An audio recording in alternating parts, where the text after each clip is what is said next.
Humans Don't Make Good Familiars, Book 3, Chapter 3, Jake's Point of View.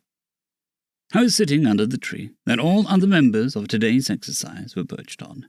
So far, only 2 members of our squad had been taken out, but most of the enemy was already here, with the exception of their captain and 1 private. Captain Gagalis was perched in the branches, talking with members of the other team, giving them advice on their future tactics and a lecture on ambush preparedness protocols. Seeing as almost their entire team was taken out in an ambush, most of them were paying attention.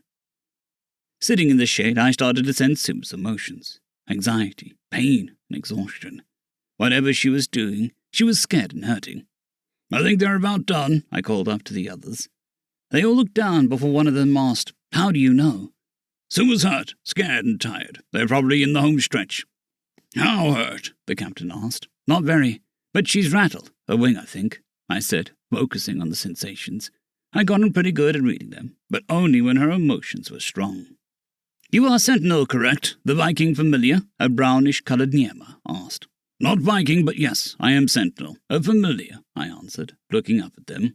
"I see. Well, how are you aware of what's happening with our comrades? Is it some kind of spell that allows you to see them?" the brown one asked.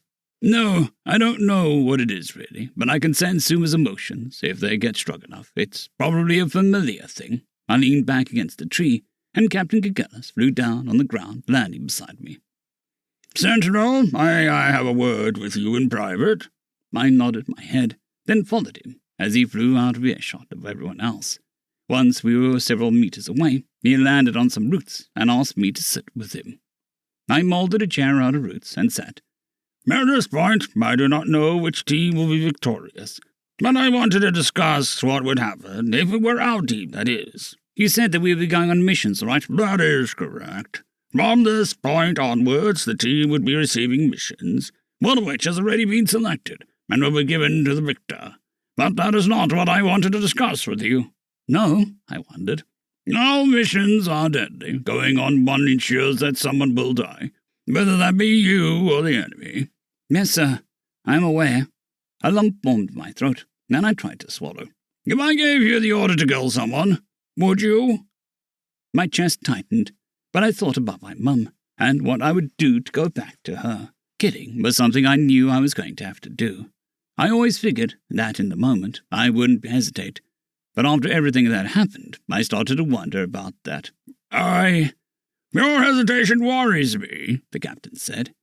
"I'll do whatever it took to protect the squad." "That is not what I asked," he said. "I guess it would depend on who it was." "A target, someone that the team is sent to kill. It could be an enemy general or a foreign dignitary."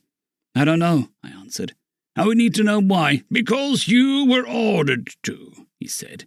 His voice remained even through our discussion. The captain wasn't mad, he just needed answers. "That isn't good enough reason." "No, I suppose not," the captain sighed. "It's rare to receive an assassination mission, especially one without a reason. Your answers were not unexpected. Most would say the same things as you." "Does this mean that you don't want me on the mission?" I asked, nervous. "No. I would be more worried if you agreed to kill someone only because you were told to." "I'm surprised you wanted to talk with me without Suma. This seems to be the kind of thing that she would need to be here for." "I will be conducting the same questions with each member of the team in private later, but I did consider doing the both of yours together." He shook his head and rolled his wing like he was working out some stiffness. "Why didn't you?" "Because I know that her answer and yours may not be the same. You are not like other familiars after all. Most people simply do whatever their master commands, but you are not even under the right of domination," he said, to my surprise. "How did you—" "Lieutenant Tatahu had a suspicion, which you just confirmed," he said. I kicked myself inside my own head, and Captain Gagalis sighed. "At this point it does not matter. You have your own reasons for joining the army, so I will leave it at that." "Thanks." "However, none of this was the point of our talk." "It wasn't?" "No, Sentinel. Queen Ompera has made a decree. You, and you alone, are being given special permission to use death magic in combat, however you see fit." "What?" I asked, shocked. "You are also being ordered to begin practicing death magic on base under strict observation." "Sir," I said, stunned. Did you or did you not explicitly say that you would do whatever it took to kill the Chaos Dragon? My eyes went wide, and my blood went cold. How did you? I received notice from the Queen of your mission. Now his voice was colder, like even the mention of the dragon scared him. You said it, did you not? I did. Did you not mean it? No, I meant it. Then you will begin training. Yes, sir. Good, or not. I will let the rest of the team know of this development after the exam, whether we win or not. Your training will begin, he said, but I stayed quiet, unsure what to say. I felt as cold as he sounded at that moment anyway. One more thing, Sentinel. The mission the winning team will be going on is an assassination mission. Yes, sir. I lifted my head, which had sunken down as I thought. May I ask who the target is? Not yet. If we win, I will tell everyone then. But that he flew off, and I was left sitting in the forest alone with my thoughts.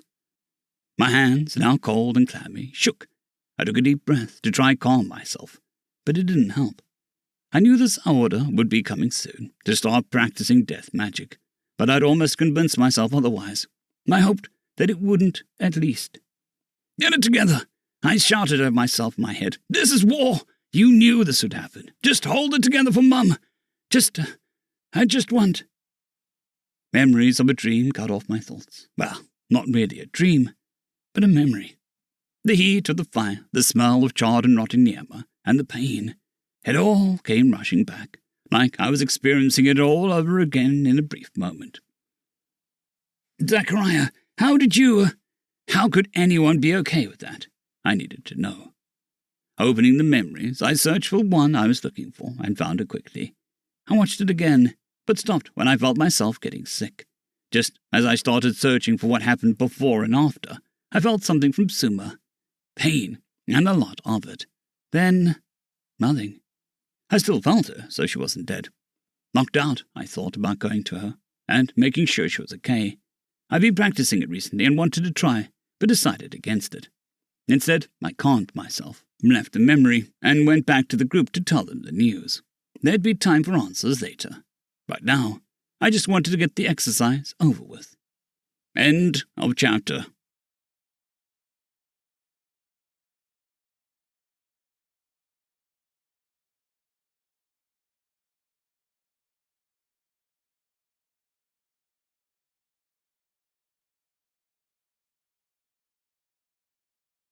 I'd greatly like to thank our Tier 5 channel members, Casper Arnholtz, John Creighton, Manatharia, 050, Dragzoon W.R.E, and Elijah Silvercross. Thank you very much.